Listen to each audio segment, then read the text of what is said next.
My story of depression and hopefully survival.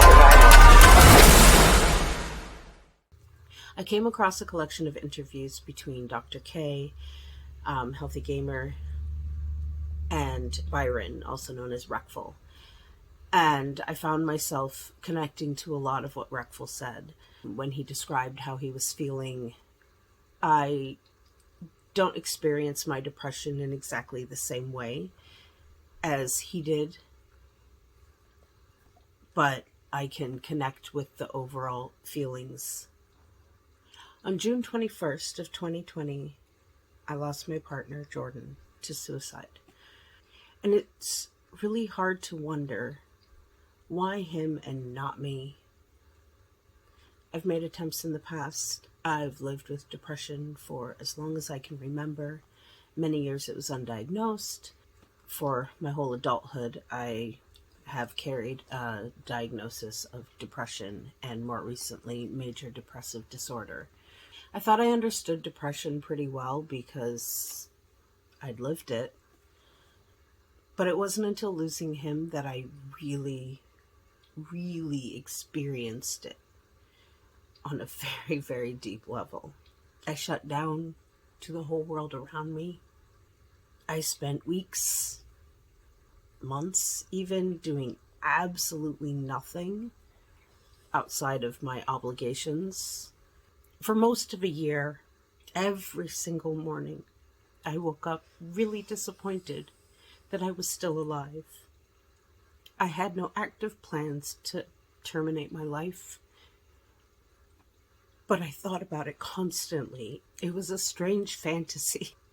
I call it a fantasy because it was the idea of relief from the way I was feeling.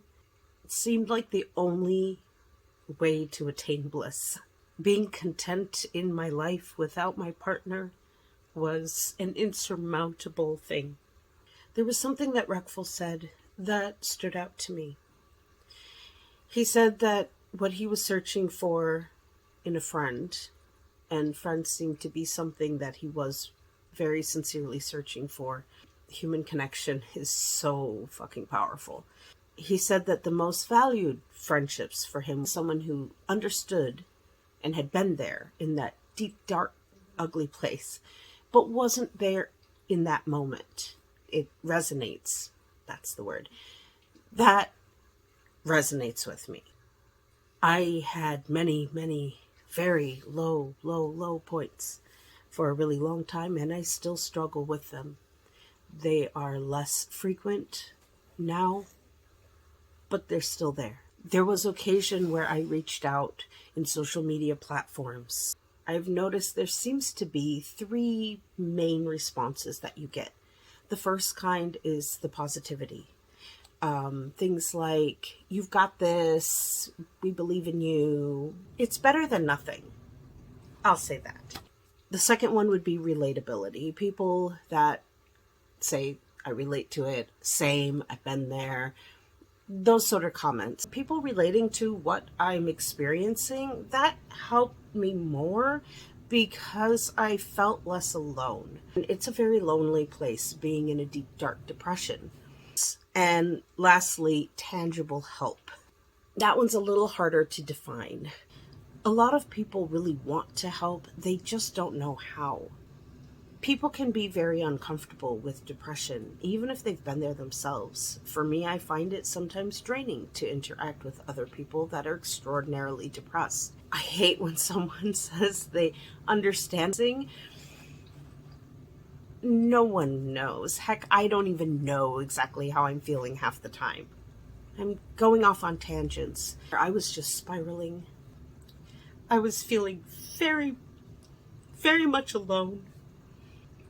And not a loneliness that someone else could fill. It was very specific to him. Jordan was gone. And I have a loneliness that only he can fill. No amount of friends or companionship will ever fully fill that void. It's always there. But creating other connections can help enhance other areas and fulfill other lonely aspects, and it can help balance this gaping void that is there. I don't know why I'm still here. I don't know why I am still kicking. I really don't. I assume maybe I have resilience that I don't fully recognize. I've come to the conclusion that I am in this alone. We kind of all are. But I can surround myself with a support system. They're not fighting this mental health battle that I am.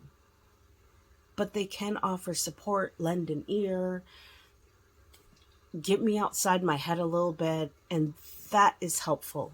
A safety net of friends that I can tip onto when I need the rest, when I need the extra support. But this is a process I have to go through on my own for myself. I am in no way trying to minimize assistance that I have received from other people. But ultimately, when I am sitting at home, when I am by myself, I'm the one who has to reach out when I need help. I'm the one who needs to make that contact. I'm the one who needs to ask for help. I have to be my own advocate, and I have to protect and defend myself.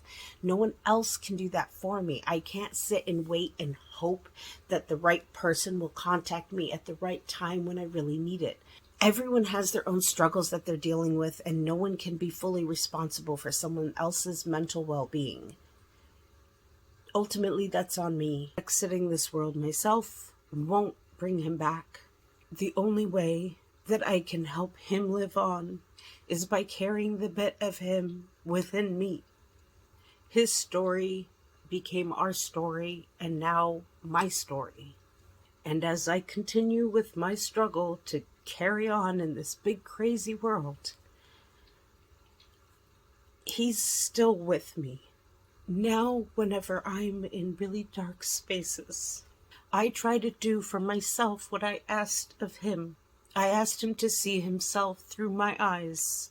And when I feel the lowest, I try to remember those words, and I try to view myself through his eyes. It can be hard because he had a perspective of me that I think was somewhat fantastical. He saw so much potential or kindness or care, or I'm not even sure, but he thought I was pretty awesome. There's a lot of times where that's a really hard thing for me to accept, but I try to see it anyways. It takes a bit of convincing to allow myself